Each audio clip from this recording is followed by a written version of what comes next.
everybody, and welcome to another edition of Within the Pixels. My name is Bert Blevins, and today we're going to be looking at just-in-time permissions assigned to an account at check-in. So we're going to take a look at that and how that works. So without further ado, let me kind of get in here to the example. So we have an account here called Cache Service. So let's take a look at that. And what's going to happen there is I have a checkout policy set to that.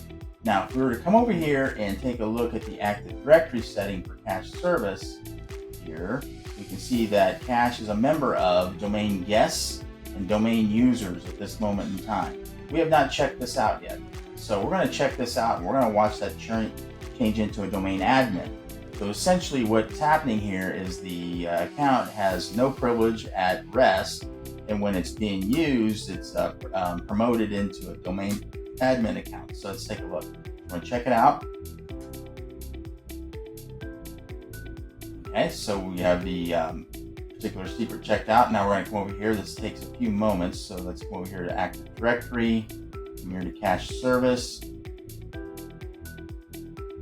And we'll see now that it's a member of domain admin. So subsequently, what happens there is if we were to come in here and we were to check in this particular account here.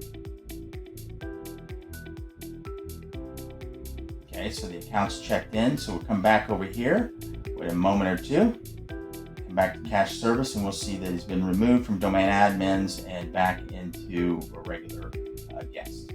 So we can see that right there. So that concludes what I'm showing here for today with just-in-time allocation of permissions to a particular account upon check-in and removing of those permissions at rest for the particular account as well. So thank you for watching and have a nice day.